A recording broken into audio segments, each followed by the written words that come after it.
बहुत सी पेशेंट मुझसे ये कहती हैं जब उनको बच्चे कंसीव नहीं हो रहे होते हैं, तो मैं उनको बताती हूँ कि ये भी आपकी एक बहुत बड़ी प्रॉब्लम है कि आपको सफ़ेद पानी आ रही है यानी व्हाइट डिस्चार्ज आ रहा है, पूरे मंथ डिस्चार्ज होता है, ठीक है?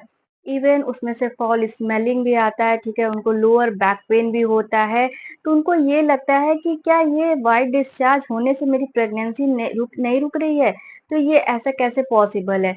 तो गाइज आज का टॉपिक इसी पे बेस है कि अगर आपकी प्रेगनेंसी नहीं रुक रही है तो व्हाइट डिस्चार्ज भी एक बहुत बड़ा कारण होता है जिसकी वजह से आपको बच्चे रुकने में प्रॉब्लम होती है। तो hello guys, welcome back to my channel. मैं हूं डॉक्टर शबीना। तो गाइज अगर आप मुझसे जुड़ना चाहती हैं या फिर आपके कोई सिंपल क्वेरीज हो तो आप कमेंट सेक्शन में पूछ सकती हैं।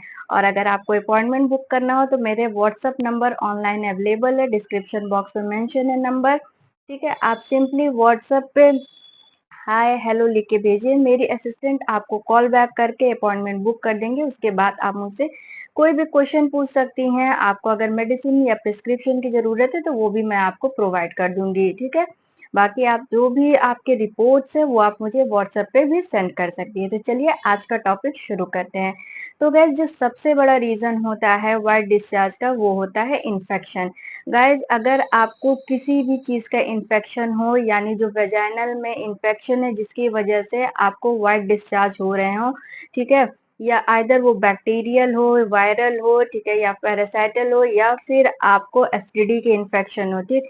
कोई भी इन्फेक्शन होगा तो इससे भी आपको बच्चे रुकने में दिक्कत होती है। क्या होता है गाइज, आप अक्सर देखे होंगे कि आपको बहुत ज्यादा इन्फेक्शन है किसी किसी महिलाओं को, जब कंसीव हो जाती है महिलाएं तो वो बच्चा भी एबॉर्ट कर जाता है। तो एबॉर्ट होने का एक ये भी रीजन होता है गाइस कि इन्फेक्शन की वजह से भी बच्चे एबॉर्ट होते हैं, ठीक है? और एक जो मेन रीजन इनफर्टिलिटी का एक ये भी होता है, ठीक है? तो इन्फेक्शन होना भी एक बहुत बड़ा रीजन है कि बच्चे नहीं रुकते हैं। नेक्स्ट रीजन क्या है गाइस? डाइट। अगर गाइस डाइट आपकी अच्छी नहीं रहेगी, हेल्दी नहीं रहेगी, तो इसकी वजह से भी व्हाइट डिस्चार्ज होता है, ठीक है? तो आपको अपने डाइट में हेल्दी फूड खाना है, स्पाइसी फूड को अवॉइड करना है यानी खट्टी चीजें, तेल मसाला वाली चीजें, जितनी भी ऑयली चीजें हैं ये सबको अपनी डाइट से रिमूव करना है। और आपको साथ में ग्रीन लेफी वेजिटेबल, एक फ्रूट आप कोई भी लीजिए, ठीक है? पर डे आपको एक फ्रूट लेना ही लेना है। साथ में आपको कैल्शियम की चीजें, चाहे आप दूध लीजिए, चाहे आप छाछ लीजिए, चाहे आप दही लीजिए।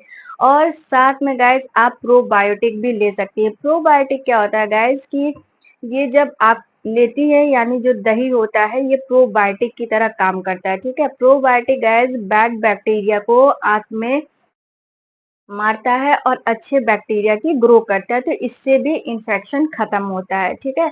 तो गाइस जब आप ये सब डेली डाइट में ऐड करेंगी तो आप बहुत हद तक देखेंगी कि डाइट सिर्फ अच्छी लेने से ही आपका व्हाइट डिस्चार्ज सही हो जाता है।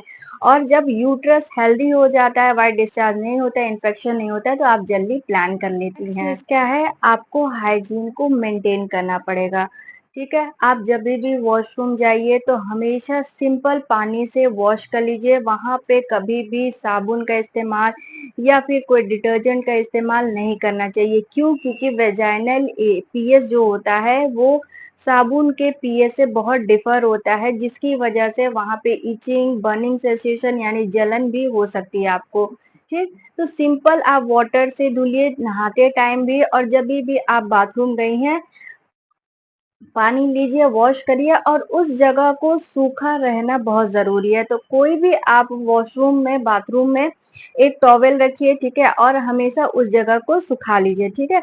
जब वो गैस एरिया वेट नहीं रहेगा यानी गीला नहीं रहेगा तो वहां इंफेक्शन फैलने के चांसेस कम होते हैं। आप अक्सर देखे होंगे कि कहीं पे पानी इकट्ठा रहता है तो फंगस बहुत ज्यादा जल्दी डेवलप हो जाते हैं। यानी आप देखी होंगी अक्सर बारिश में कि हरे हरे जैसा फंगस डेवलप हो जाता है, ठीक? तो वैसे ही हमारी बॉडी भी है गाइस, कहीं भी अगर पानी या फिर लीकेज बहुत ज्यादा टाइम तक रहता है तो इन्फेक्शन जल्दी से ग्रो करता है, ठीक है? नेक्स्ट रीजन क्या है गाइस कि आपको डिटॉक्स वाटर अपने डाइट में ऐड करना है। डिटॉक्स वाटर क्या काम करता है गाइस कि आपके बॉडी में जितने भी टॉक्सिक सब्सटेंस है उसको बाहर करता है, आइदर वो स्वेटिंग के फॉर्म में या फिर उसको वो यूरिन के फॉर्म में, ठीक है? तो इसको आपको कैसे बनाना है, ठीक है, आप 1 लीटर पानी लीजिए, ठीक, किसी भी जार में 2 घंटे के लिए सिर्फ 2-3 नींबू काट दीजिए। नींबू का छिलका आपको छीलना नहीं है, पूरा आपको नींबू 2 स्लाइस कट करना है, 2-3 कुकम्बर यानी कि खीरा आपको कट करना है, थोड़ा-सा अदरक घिस के डालना है, ठीक है? इसको 2 घंटे तक भीगे रहने दीजिए और फिर इसको छान के दिन भर इसको पीना है, ठीक? इसको आपको डेली करना है, तो इससे क्या होगा, इससे भी आपका इन्फेक्शन खत्म हो जाएगा। नेक्स्ट चीज़ क्या है गाइस कि आपको अपने बॉडी में हीमोग्लोबिन लेवल मेंटेन करना है। हीमोग्लोबिन का गाइस डायरेक्ट कनेक्शन होता है हमारी बॉडी में, जिसकी वजह से हमें बॉडी एक तो होता ही है, वीकनेस भी होता है, साथ में इन्फेक्शन भी डेवलप होता है, ठीक है? तो अपनी बॉडी में गाइस आपको हीमोग्लोबिन लेवल कैसे ठीक कर सकती हैं, इसके लिए मैं पहले ही आपको बता चुकी हूँ कि आपको अनाज, चुकंदर, गुड़ या फिर चना, भुजा वाला चना जो मार्केट में अवेलेबल है वो खाना है, चुकंदर ले सकती हैं, टमाटर ले सकती हैं, खजूर ले सकती हैं, मुनक्का ले सकती हैं। ये सब आप डाइट से ही लेके अपना हीमोग्लोबिन लेवल मेंटेन कर सकती हैं। बट इसके साथ-साथ गाइज़ आपको टी और कॉफ़ी को रिमूव करना है अपने लाइफ से। क्यों? क्योंकि गाइज़ क्या होता है कि आप जितना ही टी या कॉफ़ी का इंटेक करती हैं, तो टी और कॉफ़ी में टैनिन नाम का सब्सटेंस प्रेज़ेंट होता है, जिसकी वज़ह से आयरन का एब्ज़ॉर्प्शन अच्छा नहीं हो पाता है। तो गाइज़ जभी भी आप कुछ भी खाएँ तो या तो फिर गैप करके 1 से 2 घंटे बाद ही फिर टी, कॉफ़ी का इंटेक करें। बट आपको अक्सर मैं देखी हूँ कि अक्सर महिलाएँ या फिर कोई भी होता है पर्सन, ठीक है? जेंट्स में भी मैं ये देखी हूँ कि अक्सर खाना खाने के बाद एक तलब होती है, ठीक है? तलब होती है कि हमको चाय पीना है, बट ये आपको नहीं करना है। इससे क्या होगा गाइस कि एब्ज़ॉर्प्शन जब अच्छा नहीं होगा आयरन का, तो आपका हीमोग्लोबिन डाउन होगा और हीमोग्लोबिन डाउन होने की वजह से भी गाइस आपको इन्फेक्शन हो सकता है और बच्चेदानी पे ये इफ़ेक्ट करता है, ठीक है? तो ये थे कुछ कॉमन सिम्पटम्स, ठीक है? कॉमन कॉजेज़ जिसकी वजह से आपको प्रेगनेंसी रुकने में दिक्कत आ सकती है। तो पहला क्या कॉज़ था गाइस? पहला था कि आपको अच्छे से डाइट लेना है, ठीक है? दूसरा था कि आपको हाइजीन मेंटेन करना है। तीसरा था कि आपको डिटॉक्स वाटर लेना है और चौथा और मोस्ट इम्पोर्टेंट इन्फेक्शन नहीं होने देना है, ठीक? बहुत सी पेशेंट मुझसे ये क्वेश्चन करेंगे कि मैम जो वाइटस डिस्चार्ज आता है ओव्यूलेशन के टाइम पे भी आता है, ठीक? तो जो ओव्यूलेशन के टाइम पे आता है गाइस वो कैसे कैलकुलेट करते हैं ओव्यूलेशन, ये मेरा पहले भी वीडियो आ चुका है, उसका लिंक मैं डिस्क्रिप्शन बॉक्स में दे दूंगी और आई बटन पे भी दे दे रही हूँ, उसको आप देख लीजिएगा। तो वो जो डिस्चार्ज होता है गाइस वो होता है जैसे अंडे की जर्दी होती है उस टाइप का डिस्चार्ज होता है, तो उसमें आप कंफ्यूज मत होइएगा। व्हाइट डिस्चार्ज जो होता है वो थिक होता है, वो रेगुलर आता है, ठीक है? उसमें इन्फेक्शन जब हो जाता है बहुत ज़्यादा जिसको होता है, उसमें स्मेल भी आती है, बहुत ज़्यादा बदबू भी आती है, ठीक है? और उसके साथ-साथ लोअर एब्डोमेन पेन यानी पेड़ू में भी दर्द होता है, लोअर बैक पेन भी होता है, ठीक?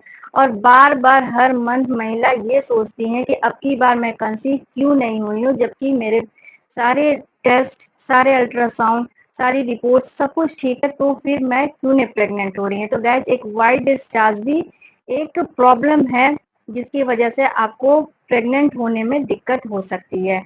तो गाइज इस टॉपिक से रिलेटेड या फिर अदर टॉपिक से रिलेटेड कोई भी क्वेरीज हो तो आप मुझसे कमेंट सेक्शन में ज़रूर पूछिए। मिलते हैं नेक्स्ट वीडियो में, बाय बाय।